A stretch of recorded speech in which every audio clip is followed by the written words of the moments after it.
CI గారు ఆయన గొంట్లో బాగాలేదు. సిఐ గారు ఆయన గొంట్లో బాగాలేదు. సిఐ గారు ఆయన గొంట్లో బాగాలేదు. ఆయన గొంట్లో బాగాలేదు.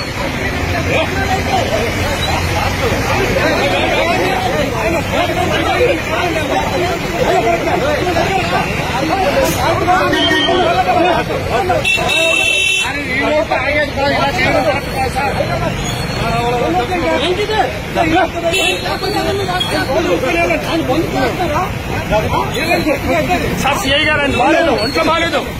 ఆయన ఇబ్బంది పెట్టకండి.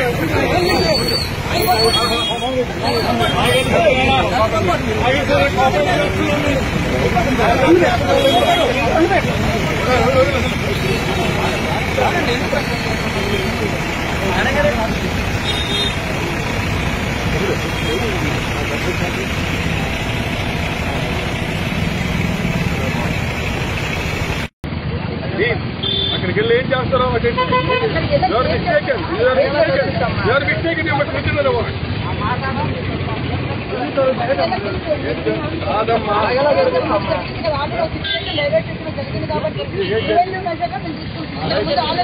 ఇంతకుముందు ఆల్రెడీ యూరియా బస్సులు ఈసారి ఏం జరుగుతుందో మాకు తెలియదు. పాత స్టోరీ చెప్పినాను.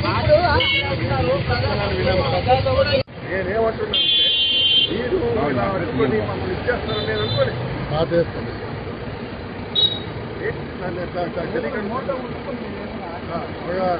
దాన్ని వెళ్ళి ఆఫ్ చేస్తారు, లేదు మోసుకెళ్ళిపోతారు, లేదు ఇవన్నీ ఎత్తుకెళ్ళిపోతారు. మీరు మీ ఇష్టం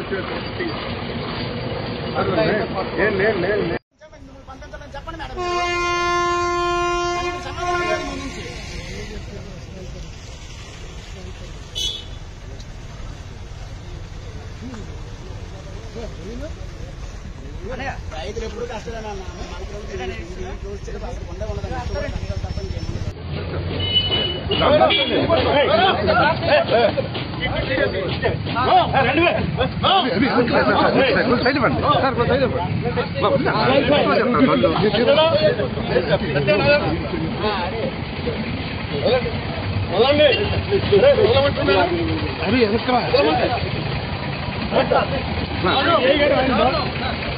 ఆయన పంపు చేస్తున్నారా?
$66.34 పింఛన్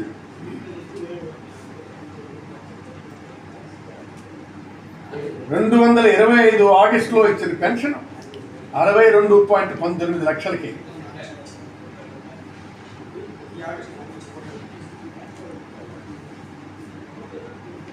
అంటే ఏడాదిలో సుమారు 4.50 లక్షల పెన్షన్లు తొలగించారు.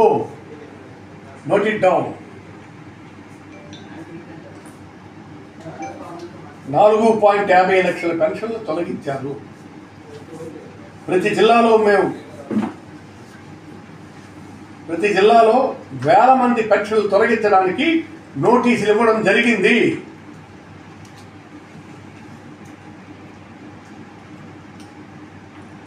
గత ప్రభుత్వ హయాంలో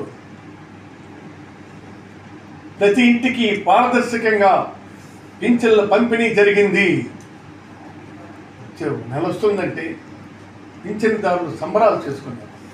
ఇవాళ వికలాంగులు, వితంతువులు, ఓల్డేజ్ పెన్షనర్స్ అందరూ ఎఫెక్ట్ అవుతుంది. దీని మీద ఏమొస్తుంది? ఆ ప్రభుత్వం ఇచ్చింది, మీరు ఇవ్వండి. దాన్ని కట్ చేసి 4,50,000 పెన్షన్లు మీరు నోటీస్. గత ప్రభుత్వ హయాంలో ప్రతి ఇంటికి పారదర్శకంగా పింఛన్లు పంపిణీ జరిగింది. చెప్పమనండి, ఏ ఇంట్లో అయినా సరే, ఎక్కడైనా సరే, ఎప్పుడైనా సరే, ఎవరైనా కానీ ఈ పింఛన్లకు సంబంధించి ఇలాంటి వ్యవహారాలు ఉన్నాయా? ఒక చెయ్యి అన్నం పెడితే మరొక చెయ్యి అన్నాన్ని తుల్లగొట్టిందా? ఇది సరైనటువంటి పద్ధతి కాదు. ఏ ప్రభుత్వానికైనా 4,50,000 పెన్షన్లకి మీరు తొలగించడానికి మీరు నోటీసులు ఇచ్చారంటే దాని అర్థం ఇంకా నెక్స్ట్ దానికి ఫ్లక్ చేసుకుంటారు. దానికి అర్థం పర్థం ఉండాలి కదా.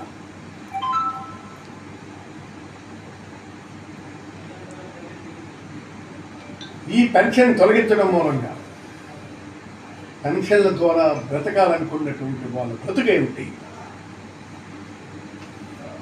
ప్రభుత్వం అంటే డబ్బున్న వాళ్ళకి వాళ్ళు ఇష్టం వచ్చినట్టుగా నడుపుకునే వాళ్ళకి కాదు ప్రభుత్వం.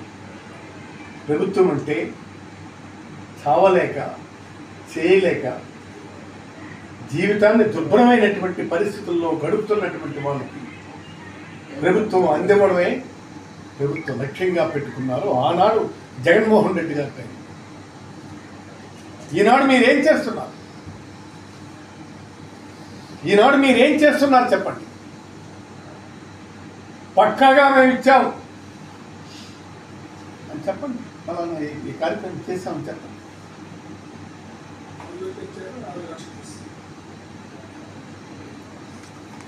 కాబట్టి దీన్ని చాలా స్పష్టంగా నేను చెప్తున్నా, ఇలాంటి పరిస్థితుల్లో ఉన్న ప్రభుత్వాన్ని మనం ఎప్పుడూ చూడలేదు. దయచేసి I'm appealing to the chief minister Chandrababu Naidu గారికి నేను అపీల్ చేస్తున్నాను.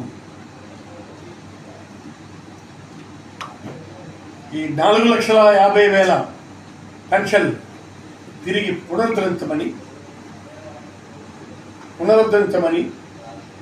వాళ్ళు తిరిగి త్రూ ఎంపీడీఓస్ ద్వారా వాళ్ళ దరఖాస్తులు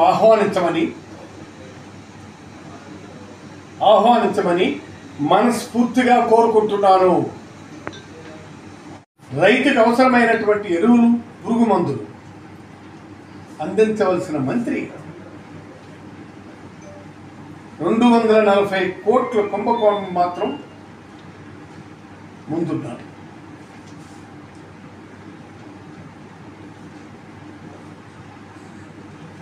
ఇదేం పని? అందుకు ఖచ్చితంగా దీని మీద ప్రభుత్వం క్లారిఫికేషన్ ఇవ్వాలి. ఆయన సెలవు పెట్టి వెళ్ళారా? ఆయనతో పాటు ఆధారపడి ఉన్నటువంటి మిగిలినటువంటి అధికారులు కూడా సెలవు పెట్టి వెళ్తామన్నారా? మనం ఆలోచించాలి. ఈ మధ్యకాలంలో రెడ్ బుక్ రాజ్యాంగానికి భయపడి మేము ఇంక ఉద్యోగాలు చేయలేము, సెలవుల మీద వెళ్ళిపోతాము అన్నటువంటి ఆలోచనకు వచ్చినటువంటి యంత్రాంగం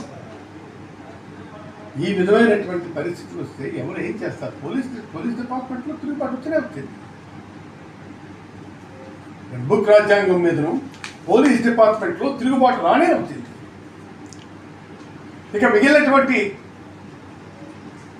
అధికార యంత్రాంగం మీద కూడా రెడ్ బుక్ యంత్రాంగం తాలూకా ఇన్ఫ్లుయెన్స్ పడి వాళ్ళందరూ కూడా చేతులు ఎత్తేసే పరిస్థితిలో ఉన్నారు. This is the helm of affairs of the state. సరే, ఇది మనకి యూరియా, గ్రోమోర్ వీటి పరిస్థితి మనకి చెప్తూనే ఉంది. వీటన్నిటికంటే